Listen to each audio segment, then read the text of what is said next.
previously authorized us to go through the appraisal and the survey. The survey should hopefully be done this week, looking at the appraised value, I think the quoted price within the appraised value. I hope to have something to the commission next week to move forward with this, and I just want to give everybody an update on that item. And this is in coordination with the project that we're looking to do out there at County Park for the improvements. Next item regarding donation to Mr. Levin's fund. This is $1,000 for Monica Davis, Stevenson Public Library. That would come out of those the dollars you set aside from foregone revenue. Okay, foregone payments, I guess. Okay, so that'll be on the agenda next Monday night. There's no opposition to that. Next item, proposed equipment purchase. Mr. Daniel. Thank you, Chairman, Commissioners. I'll start with the handouts that I've given you. Looking first at Jackson County Public Works equipment. The top section of that is going to be a recap, essentially, of equipment purchases that, to the best of my knowledge, from 10 to present. The top two will be what we expect to be coming. And I've asked Mr. Manning to take a look at this sheet as well, so to make sure that I'm on base here. The total you see of those purchases subtracted from the allotment, and that allotment is 10 to present. So that difference, coupled with the 111 fund budget dollar amount, is what I have as anticipated availability. So that's just basically to let you know what page I'm on, and to let Bob lay eyes on that and make sure we're all on the same page. And then the very last section of that is just a wish list. This is high hour likely candidates for replacing equipment-wise, and where we're looking, it's either a need we don't have or high hour machinery where we're looking to put new iron. So that's just for your anticipation as we move forward in equipment purchases. Part B of this is the request I'm coming with, and that is an integral part of what we have planned as far as a better snow and ice plan at Public Works. And that is 3 snow plows that can be utilized with the trucks we currently have that are not being used. And these plows would be used on those trucks. So the first part of that sheet that's titled snow plows, you'll see the distributors and the corresponding quotation from them. And then I've ran an extension out there that has the total line, which will be for all 3 of those. And then on the apparent low bidder, there's a plus 10% to just show the extension with the buy local act. So that's those numbers. How many snow plows, Mr. Kenny, we have now? 2? Currently I have 3. 3? Yes, sir. Okay. So that's bring us to 6, and then we got to put them on. Yes, sir. Just to take it a little further on break-even cost analysis, that's the lower section. The most important part of that probably is the rate quote to ALDOT, and then you can see the subtraction, labor with added to our operating rate, and then just an estimated blade cost there, and that gives that figure for your overhead allowance. So if you deduce that from the cost price, that gives you an approximate break even for the runtime. And I will say this about the snow plows: they're not a plow every day in the Midwest kind of plow. If we were anticipating that kind of usage, we'd want to look elsewhere. But there are some attractive benefits to it. They're relatively tough for what they cost, and they're cheap. When you look at an operator, it's cheaper for us to operate snow plows. You're not requiring the skill level that you would say a motor grader. Motor grader has been the bread and butter for plowing roads, but it's really not the tool for the job. From a state perspective, if they're looking to hire us to do this work, which is what we anticipate, the snow plows are more attractive because they leave their pavement markers. They can be operated to leave their pavement markers. They can leave, it's a lot easier on the stripe. So you look at the cost of operation and then you factor in all the pavement markers that are removed, it's a major factor in the difference.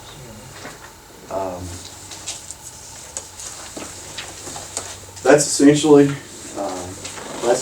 the high spot, but I'm not for any questions or discussion you want to have now or leading up to next meeting. Ken, do you recall how many hours we billed Aldott last year for snow? The very last, I didn't go through all of them, the very last event was about an 80-hour event. That was 225 and 226, 88.25 hours just in that one event.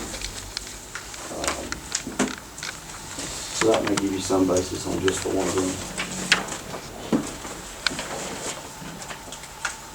I can go back and... And a 40-hour event will pay for the equipment. Yeah, that's what I was gonna say. Yes, sir. Is that 40-hour event taking into calculation using 6 snow plows or the 3 that we're purchasing? That's per plow. Oh, per plow. Yes, sir. Sound like a good business. So the 3 that we've already paid for, the billing hours that we'd have on them would really be good. If we use all 6 plows, 20 hours billable to Aldott, we'll pay for the. They'll run circles around a motor grader, and you know, you got a motor grader on the road, you're burning 2 blades. These particular snow plows, you can take an 8-foot motor grader blade and use your cutting edge. So you're reducing your blade cost in half, and you can clean a road twice as quick as you can with a motor grader. But yeah, doubling that, it's just gonna make sure people's, that whole road safer, quicker. I like it. It will allow us to take care of the state, which in turn will get us tire roads quicker. Right. We had, I know at least one large event last year that we worked for the state, if not 2, which it was a very important part. Possibly 3, yeah, we had 2, last year we had 2 major ice events and then a pretty decent snow. They definitely came in handy for that, and again, with working with the state on that, paying for themselves, I think. On the front item there, you're saying that available dollars, and then these are things, if any of those dollars would be utilized, these are some of the things you'd like to purchase with them down in your wish list, is that correct? Yeah, I just wanted to give you a recap of kind of where we stand equipment-wise, dollars that we've spent based on that allotment, and then kind of what I'm looking at as we move forward. But this, being at the season we're at and the place we are in time, the snow plows I feel is the first move, and then the others I have listed there are, and I've gone cautiously on those estimates, particularly that first one, but that's our priorities as it stands. Okay. Any other questions or comments? If there's no objection, we can place the surplus on the agenda for next Monday to discuss and vote. Of course, for dollars, we need to look at where we want to recommend the dollars. If you want to pull those out of Fund 100 or otherwise, we'll take a look at that. According to this, you'll be going with the 3rd one. Yes, It's a low bidder, and it's the closest one here, right? Yes, sir, that's correct.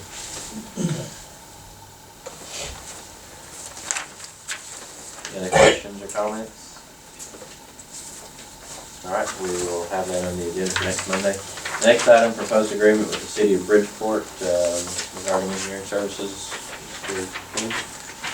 We were contacted by the city of Bridgeport to assist with engineering and plan development for the Ferry Road 6th Street pavement project. They have acquired a couple of sources of funding for this project. One in particular, partially, is with Aldott, and it's an agreement signed by all the way up to the governor to proportion a certain amount of money for this project. Part of that agreement is their responsibilities to have a professional engineer create the plans, perform, either they have to do it, they have to hire an engineer to do it, or one option is to come to us to help them. We can satisfy all the requirements of the agreement to help them with this, and this agreement that I am presenting is between us and the city to perform that. So it'll be for plan development, it'll be for all the necessary documentation required by the state to to satisfy this agreement they have.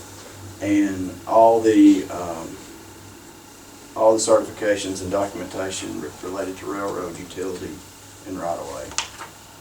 And we will process their estimates for them, perform engineering and inspection on site when the contractor's doing the work, and perform materials write-up. Questions or comments on this? Is everybody familiar with that project out there in Bridgeport? It's gonna be real nice when we get done. It'll be real nice for Very council. nice. My main purpose with this is to present the agreement to you and make sure that we're in agreement with the wording and that we're okay with us performing everything I have listed on that estimate. If we are, we can help them with the project. It looks to me like we're gonna save them a lot of money, you know, if they went outside to get this same engineering, it costs a lot more than that. Yeah, the state has helped them out and performed some coring for them and made a recommendation on build-up. So we can kind of take what they've already started and run with it on the plan development, and then we can assist with their engineering for that price I have listed and get them taken care of, and it'll cover our basics as far as expenditures on the effort toward that. Right. Questions or comments? If there's no objection, we can place this on the agenda for next Monday as well. Agreement with Woodville. We're contacted by the town of Woodville, by the mayor, to take a look at some projects that's just kind of out of the scope of his ability, by his resources that he has available. And it's on a street within the town, and the work will be performed basically within the right-of-way of the road there, or the apparent right-of-way within the roadway and the ditches. And it's a double run of pipe on Prince Street that he just has no means of performing the work.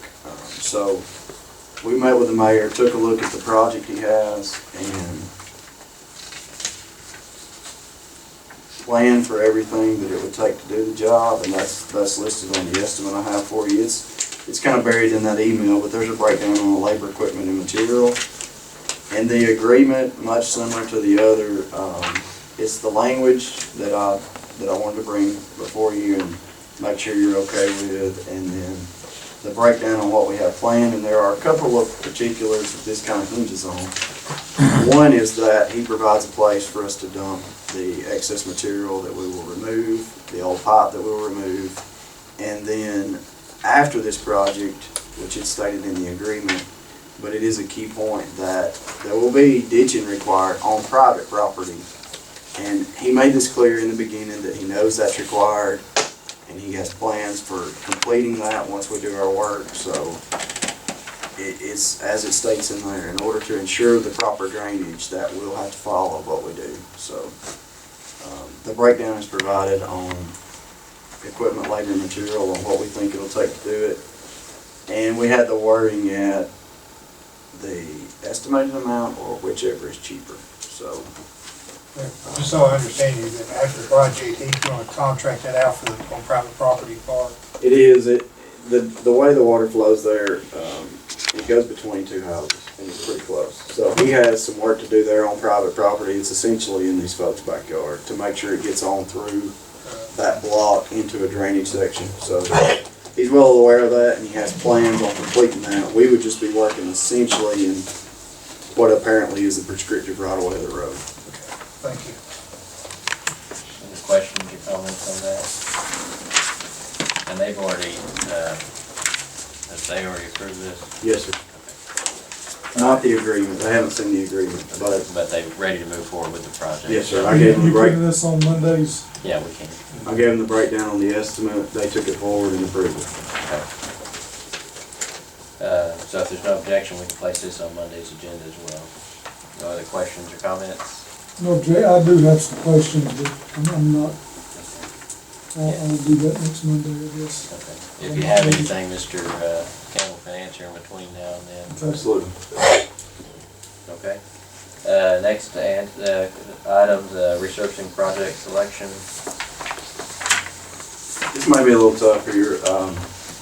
This is our anticipated researching projects. what I'm coming with is essentially gonna be the hard part with the decision on where to spend the money. So, I know with the need that we have, there's no way to win. There's just a greater need that we can really take care of. So, this will be for the federal aid resurfacing project. They're all major collectors. They're all listed there. Please note that there is a rating score there. So we spoke about it before, but if the roadway has received federal dollars, we are required to participate in a rating process or scoring annually. And that score and the rating process in general is to ensure that we protect that investment from federal aid and state dollars to take care of the roadway. So if we were to have a roadway that received a 70 or less for 3 concurrent years, then we would be in danger there of future funding. So we're all good on that. Say that again? If we received less than 70 less than 70 for 3 consecutive years, we would be in danger of future funding as it relates to federal aid. All future funding, right, not just for that portion of the road, it would be. Yeah, I've never been there in that situation, so all of that I'm not sure on. But we're not in the danger zone by any of it. But it's just something to keep in mind as it relates to these rating scores. Now, what I'll also point out are the vehicles per day. So that's your ADT. Okay, that's how much traffic that roadway sees, and then the column there, last paved, and then estimated costs. They're all relatively close in what it'll take to do the job. But your ADT and rating, that's of interest. So when in making these decisions, a lot of times what we would factor in is the ADT, the rating, and then just the seat of the pants observation. So riding the road, looking at the road, determining which one's in the worst shape, and being Which one out of the 3 do you, I mean, are they all about the same? Do you know what I mean? You can't make a wrong decision. I'm just looking at the amount of vehicles on the last one, they're double and almost triple the amount Right. of vehicles on this third row.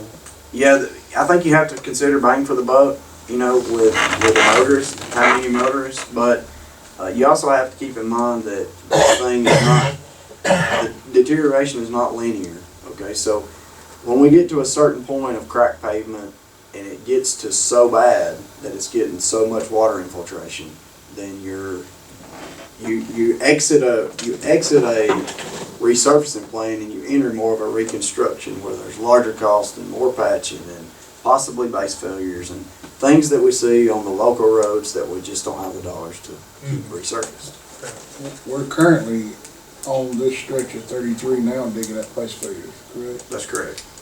If we do not reseal it, what is the course of action to seal over those base failures to stop the water infiltration? We will, well, you know, we started the series with 33, to my understanding, prior to me, but the next resurfacing job is planned in that section. The middle section has some width issues, if we discussed, and some difficulties as far as federal aid's concerned. This would be the lower end of that series because of 33, it's all relatively poor condition. And so to complete that series, this would be the latter end of that. As far as a Band-Aid to fix it, you know, depending on, you're right at the borderline in the 500 to 600 range to where, you know, you have plant mix in place now. So if you come in and you chip seal to Band-Aid something, you're pushing ADT here on whether you really want to, in my opinion, where you want a chip sealed roadway versus a plant mix roadway. So, but the best Band-Aid would be a chip seal. That's not going to be something major. What, on the estimated cost, is that 100% covered by federal dollars?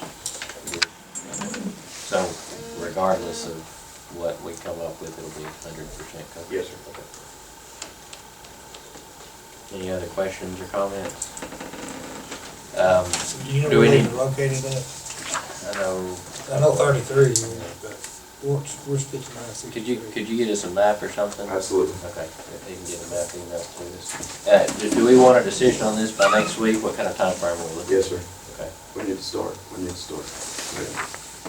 Okay. So, yeah, if you could get us a map and any other information on these three that you have here, and we can take a look at it, which I think this outlines pretty well what we're looking at. Any other questions or comments? Okay, if there's no objection, we'll place this on the agenda for next Monday as well. Proposed resolution for Knox Landing Road. Mr. Campbell?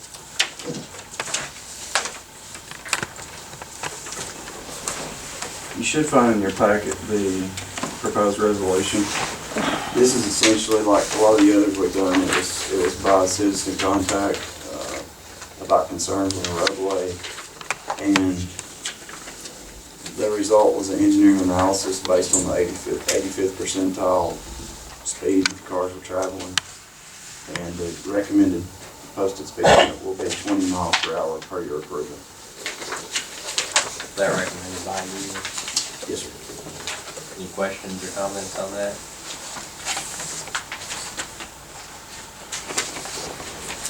If there's no objection, we'll place that on the agenda for next week. Next item, amendment to the variance for subdivision regulation.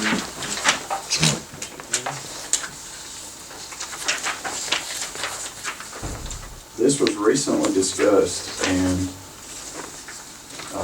a variance was approved for the subdivision of a property that was 39 acres below and 5 acres on top prior to an auction. And this is at a request of the purchaser of that property after the auction, and essentially it's an amendment to the variance that was approved, and the amendment would include a 200-foot strip along the bluff line to allow for clearing of vegetation based on the ability to preserve the view from the bluff property. So, in my opinion, it's the property owner purchased the property. As long as our interests that were originally preserved are preserved, which this includes, then it's really none of our business, in my opinion. In this map here, I guess that's the extra 200 feet you're talking about? Yes, sir, that is the bluff lot with the 200 foot additional leg that would skirt the bluff that they could use to remove vegetation and preserve their view. Questions or comments on that? Is Mr. Porter's simple amendment of the variance cost required? I'll take care of it. Okay. Any other questions or comments? If there's no objection, we can place that on the agenda for next Monday night as well. Okay. Next item's County Road 693 and 14. Just real quickly, I think this has been discussed some regarding possibility of unvacating, is that correct? Roads on, is it on County Road, or was County Road 693? Yes, sir. Okay. With some mining possibilities there. And I think there's kind of it sounds like there's somewhat of an urgency to have something done on this, but I don't know that we've had full time to study it. So I would like to see if, I think Mr. Guffey's been involved with some of this. Mr. Guffey and Mr. Ledwell, if you would serve on a committee to meet with Mr. Campbell and understand this a little bit further. See if there's anything, or come back with a recommendation perhaps next week on what you think would be the best way to proceed. And maybe next week we can have a little more detailed report kind of the history of this too, and decide how we want to move forward. So any questions or comments on that at this time? So if you guys have an opportunity to meet sometime this week and get into some more discussion detail on that, and then bring a recommendation back. Final thing is employer's resignation for the Council on Aging. We have a part-time person that's resigned, and do we have to accept resignation from part-time individuals? No. No, okay. So FYI for everyone, we will have to post this again, go through the process of hiring for this, but we wanted to make you aware of that. Okay, with that, that includes everything in our agenda for tonight, so we will move on to our reports. Mr. Rainey? Mr. Campbell? Mr. Porter? I don't have anything. Mr. Robinson? No, sir. Sure. Mr. Venable? No, sir. Mr. Miller? No, sir. Mr. Duffy? No, sir. Mr. Levin? No, Okay. That concludes everything on our agenda, so we will see you back next Monday at 3. And I think that covers. We have a motion to adjourn. so moved. Motion, we have a second. Any discussion? All those in favor say aye. Those opposed say no.